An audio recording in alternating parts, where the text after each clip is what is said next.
अस्सलाम वालेकुम, कैसे हैं आप सब। मुझे उम्मीद है ठीक ठाक होंगे और खैरियत से होंगे। आज आपके साथ शेयर कर रही हूँ बहुत ही ज़बरदस्त से दही वाले बैंगनों की रेसिपी, जिनको बनाना बहुत आसान है। बहुत मज़ेदार रेसिपी बन के रेडी होती है।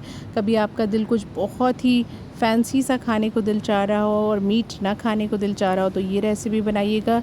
आप अपने मेहमानों को भी बनाकर सर्व कर सकते हैं, बहुत लाजवाब लगती है। तो चलें स्टार्ट करते हैं। बिस्मिल्लाहिर्रहमानिर्रहीम। सबसे पहले हमने यहाँ पर लिए हैं आधा किलो बैंगन। ये आधा किलो नहीं है, मैं सिर्फ आपको कटिंग करने के लिए यहाँ पर 2 दिखा रही हूँ। बाकी मैंने आधा किलो बैंगन लिए हैं और उनको मैं इस तरीके से कट कर लूँगी जैसे कि मैं आपको बता रही हूँ। ऊपर का जो फूल था वो हमने अलहदा कर लिया था और उसके बाद हम इस तरह से इनके गोल गोल पीसेस कट कर लेंगे। बहुत बारीक पीसेस आप मत कट कीजिएगा, थोड़े से चौड़े कट कीजिएगा ताकि जब ये फ्राई हो तो अच्छे लगें। और अगर बहुत बारीक पीसेस होंगे तो ये टूटने और बिखरने लगेंगे। तो बस इसको हम पानी में सोख करके रखेंगे ताकि ये काले ना पड़ जाएं। चूल्हे पे मैंने एक तवा रख लिया है, या आप फ्राइंग पैन भी रख सकते हैं, जैसे कि आपको अच्छा लगे उस तरीके से।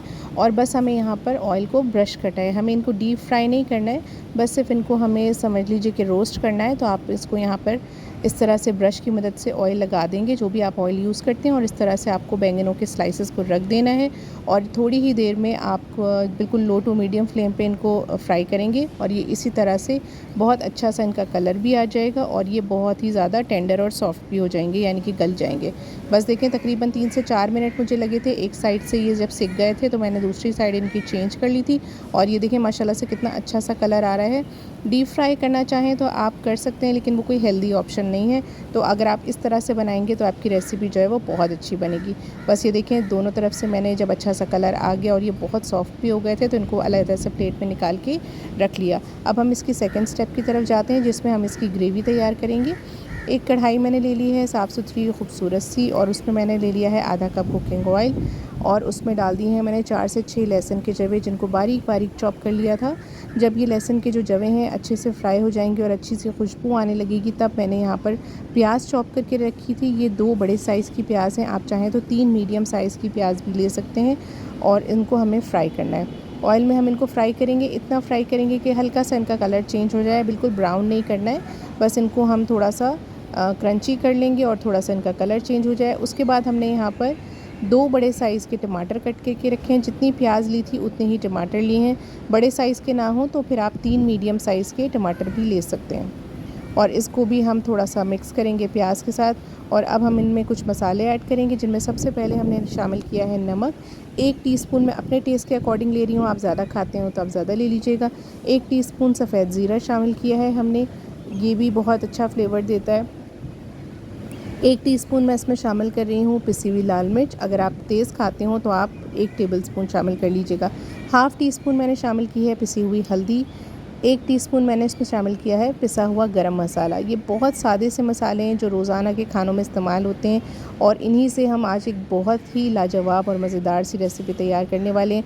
बस इसको हमने मिक्स कर लिया बहुत अच्छे से। उसके बाद आधा कप हमने डाला इसमें पानी और कवर करके रख देंगे, ताकि जो टमाटर हैं वो बिल्कुल अच्छे से गल जाएँ और उनका छिलका जो है वो भी बिल्कुल मिक्स हो जाए, वरना वो मुँह में आता हुआ अच्छा नहीं लगेगा। तकरीबन 7 से 8 मिनट लगे थे और ये देखिए माशाल्लाह से हमारे टमाटर प्याज सब बिल्कुल अच्छे से गल गए हैं और मसाले भी बहुत अच्छे भुन गए हैं। इनको हमें बस अब इतना भूनना है कि इसमें जो पानी या मॉइस्चर है वो ख़त्म हो जाए। बिल्कुल गाढ़ी गाढ़ी सी ग्रेवी या मसाला हमें चाहिए होगा। यहाँ पर मैंने 3 हरी मिर्चें ले ली हैं, बारीक कटी हुई, हरी और लाल मिक्स करके ली थी। ये ज़रूर डालिएगा, इनसे बहुत अच्छा फ्लेवर आपकी ग्रेवी में आएगा। बस इसको हमें भून लेना है बहुत अच्छी तरह से, ताकि सारा पानी जो है इसका इवेपोरेट हो जाए, और उसके बाद हम इसको कवर करके रख देंगे। तीसरी चीज़ हमें डेफ़िनेटली चाहिए होगी दही, क्योंकि हम दही वाले बैंगन बना रहे हैं तो दही तो चाहिए होगा। आधा किलो बैंगनों के हिसाब से मैंने आधा किलो ही दही ली है, और थोड़ी देर के लिए मैंने दही को छन्नी में डाल के रख दिया था ताकि इसका जो पानी है ना वो निकल जाए। बहुत पतली अगर आपकी दही होगी तो आपकी रेसिपी जो है वो बहुत अच्छी ज़ायक़ेदार नहीं बनेगी। इसके लिए हमें थोड़ा गाढ़ा दही चाहिए। और इसमें हमने 1 टीस्पून शामिल कर दिया है नमक, क्योंकि देखिए बैंगन हमारे बिल्कुल प्लेन थे, कोई मसाला हमने उसमें ऐड नहीं किया था, और सारा का सारा मसाला या फ्लेवर जो है वो हमारी उस ग्रेवी में है जो हमने तैयार की है। और दही हमें ऊपर से डालना है, तो अगर आप प्लेन डालेंगे तो हो सकता है कि आपकी जो रेसिपी है उसमें नमक कम हो जाए। तो यहाँ पर मैंने 1 टीस्पून नमक शामिल किया है। बहुत अच्छी तरीके से आप इसको फेंट लेंगे, और जितना अच्छा आपका फेंटा हुआ दही होगा और जितना गाढ़ा आपका दही होगा, उतनी ही अच्छी आपकी रेसिपी बनकर रेडी होगी। अब इसको भी हम साइड कर लेंगे। और ये देखें हमारा बिल्कुल दही जो गाढ़ा गाढ़ा सा रेडी हो चुका है। और इसके बाद हम अब इस डिश की असेंबलिंग स्टार्ट करेंगे। कभी आपके घर में दावत हो और आप ये वाली डिश बनाना चाहें तो आप तमाम चीज़ें अलग-अलग बना के रख लें और जब आपको सर्व करना हो तब आप उसको असेंबल करें। बहुत ही मज़ेदार रेसिपी लगती है। रोटी के साथ, ज़ीरे वाले चावलों के साथ, बॉइल्ड चावलों के साथ भी बहुत आराम से खाई जा सकती है। अब मैंने एक डिश ले ली थी और उसमें देखें जो मैंने फ्राई किए थे बैगन, उसको मैं नीचे उसकी एक लेयर जैसे हम लगाते हैं उस तरह से मैंने लेयर लगा दी है। इसके ऊपर मैं दूसरी लेयर लगाऊंगी उस मसाले की जो कि हमने तैयार किया था, क्योंकि जैसा कि मैंने कहा बैगन बिल्कुल सादे हैं, तो अगर इसमें आपको फ्लेवर चाहिए तो यही मसाला आपका फ्लेवर जो है वो देगा इन बैगनों को। बहुत अच्छी तरीके से इसकी ग्रेवी, ऑयल सब हम इसके ऊपर डालते जाएंगे और बहुत अच्छी सी एक लेयर जो है वो सेट कर देंगे। उसके बाद हम एक लेयर लगाएंगे जो हमने दही फेंट कर रखा था नमक के साथ, और इसको बिल्कुल कवर कर देंगे तमाम बैंगनों को।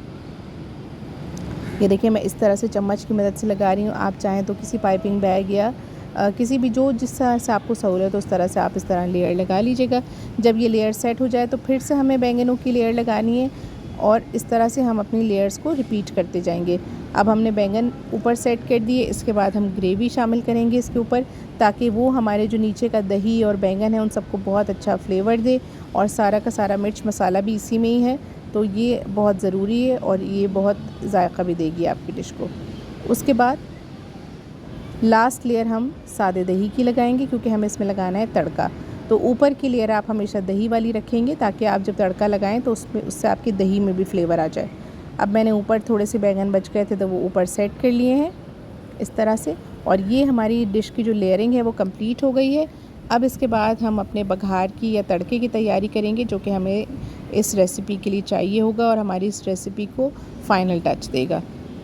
बघार लगाने के लिए मैंने सबसे पहले स्टोव पे एक फ्राइंग पैन रख दिया है और उसमें मुझे चाहिए होगा 4 टेबलस्पून यानी कि 1/4 कप कुकिंग ऑयल, वो मैंने इसमें शामिल कर दिया है। आप इसमें फ़्रेश कड़ी पत्ता डालें तो उसकी बहुत अच्छी खुशबू आती है। मेरे पास अवेलेबल नहीं था फ्रेश तो मैंने नहीं डाला है, आपके पास हो तो ज़रूर डालिएगा। 3 से 4 मैंने लहसुन के जवे लिए थे, उनको बारीक बारीक चॉप कर दिया था, वो शामिल कर दिए हैं। 3 मैंने साबित लाल मिर्चें ली थी, वो शामिल कर दी हैं। हाफ़ टी स्पून ज़ीरा शामिल किया है और पुदीने के पत्ते शामिल किए। मेरे पास ड्राइड मौजूद थे, इसमें ड्राइड ही जाते हैं, फ्रेश डालेंगे आप तो फिर कड़ी पत्ते के साथ उनका फ्लेवर इतना अच्छा नहीं आएगा। ड्राइड पुदीना मैंने यहाँ लिया है और उसको मैंने बघार में डाला है और बहुत ही ज़बरदस्त और लाजवाब खुशबू आ रही है। इसको हम पोर कर देंगे अपनी इस रेसिपी के ऊपर, और इस तरह से आप चाहें तो इसी तरह भी सर्व कर सकते हैं। मैं थोड़ा सा इसको मिक्स कर देती हूँ ताकि इसका रोगन जो है वो ऊपर वाली लेयर में भी आ जाए। और ये देखिए जी हमारा डिश का जो है फ़ाइनल लुक है। इस तरह से आपकी डिश सर्व होगी। आप इसको रोटी चावल किसी के भी साथ खा सकते हैं। आप एक बार बनाकर ये डिश देखिएगा, ज़रूर आपके तमाम घर वाले इस डिश के फ़ैन हो जाएंगे। अच्छी लगे तो मुझे कमेंट करके ज़रूर बताइएगा कि कैसी बनी। अपना बहुत ज़्यादा ख्याल रखिएगा। मिलते हैं नई वीडियो में किसी नई मज़ेदार सी रेसिपी के साथ। अल्लाह हाफ़िज़।